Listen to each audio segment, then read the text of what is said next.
સુરતમાં બેફામ દોડતા ટ્રક ચાલકો સામે કાર્યવાહીની માંગ સાથે ગભેણી ગામના લોકો દ્વારા કલેક્ટરાલય પહોંચી ઉગ્ર રજૂઆત કરાઈ હતી।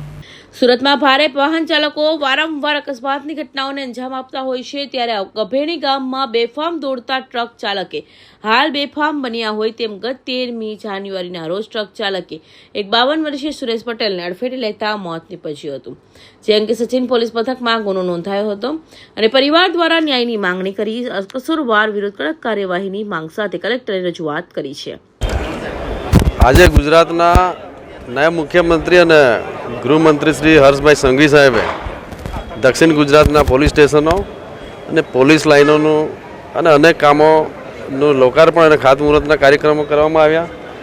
એ અંતર્ગત અમારા તાપી જિલ્લામાં સોનગઢ ખાતે નવા પોલીસ સ્ટેશનનું મકાનનું લોકાર્પણ એ 4.5 કરોડ જેટલી રકમનું મકાન બનાવવામાં આવ્યું છે। એ જ રીતે જિલ્લા પોલીસ આવાસ માટે પણ અંદાજિત 27 કરોડ જેટલા રૂપિયા ફાળવીને એનું પણ આજે ખાતમુહૂર્ત કરવામાં આવ્યું। એટલે આગામી દિવસોમાં સોનગઢ પોલીસ સ્ટેશન પોલીસ વિભાગના કર્મચારીઓ માટે અને અહીંયાના નાગરિકો માટે ખૂબ ઉપયોગી બનશે। એ જ રીતે પોલીસ જ્યારે 24 કલાક એમની ફરજ બજાવતા હોય ત્યારે એમના માટે આવાસનું જે ખાતમુહૂર્ત કરવામાં આવશે વ્યારા ખાતે, એ પણ આગામી દિવસોમાં પોલીસ વિભાગના કર્મચારીઓને ખૂબ ઉપયોગી બની રહેશે।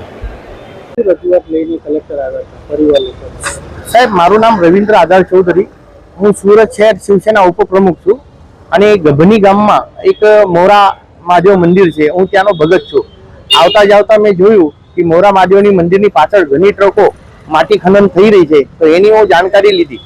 તો મામલેદાર સાહેબ, તલાટી સાહેબ અને ભૂસ્તર ખાતાના વિભાગને મેં જાણકારી લીધી, તો એમને મને જાણ કરી કે આ રેન્જ 2 સુજલમ સુબલામ યોજનામાં આ રવાય છે, પણ એ યોજનાનો હેતુ જ અલગ છે। એ યોજનામાં ગામ લોકો એ ગામની તળાવની માં મળેલી સડેલી માટી કાઢીને એ એમના ખેતરમાં નાખે એ વિચારધારણાથી ગવર્મેન્ટે આ યોજના રવાય છે। પણ આમાં આ યોજનાના મારફત આ લોકો માટી ખનન કરીને બહાર વેચી રહ્યા છે। ગામના આ યોજના મુજબ ગામના કોઈ પણ વ્યક્તિ આ યોજનાનો લાભ લીધેલ નથી। આ 1 વર્ષથી સતત ખનન ચાલુ છે। મેં એ કલેક્ટર શ્રીને 3 વખત અરજી આપી ચૂક્યો છે, પછી ભૂસ્તર ખાતાને મેં જાણ કરી છે, ફોન માધ્યમથી જાણ કરી છે।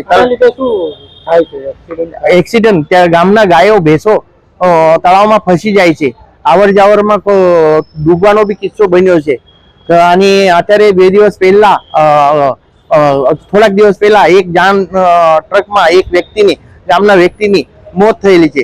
તો થોડાક દિવસ બંધ કરીને પાછું આ દિવસથી પરમિશન મેળવી લીધી છે આ લોકોએ અને પછી ચાલુ કરી। કોને અગાઉ રજૂઆત કરી છે? બધા ખાતાને મેં રજૂઆત કરી છે। મારા પાસે આ લગભગ 250 પાનાની સૂચનાની લેટર પેડ પર મેં બધાને જાણ કરી છે એક જિમ્મેદાર વ્યક્તિ તરીકે, પણ આજ સુધી કોઈ પણ જાતની કાર્યવાહી કરવામાં આવતી નથી। ગામ લોકોએ શું ચીમકી આપી? તો ગામ લોકોએ પછી મારો સંપર્ક કરીને મને જાણ કરી, પછી મેં એમને કીધું કે આપણે જઈને સાહેબને રજૂઆત કરીએ। તો આ સાહેબશ્રીને મેં રજૂઆત કરી કે ગામ લોકો આ રીતે પરેશાનમાં છે અને ગામમાં 1 નહીં 15 જેટલા તળાવ છે, મોટા મોટા ઊંડા, જેમાં પાણી વરસાદનું પાણી ભરાઈ જાય પછી કાઢીને પાછું નિકાલ કરીને એ લોકો પાછું ખોદકામ કરે છે। તો આ કઈ રીતે થાય છે? જલ સંપદા યોજના કઈ રીતે રવાય છે?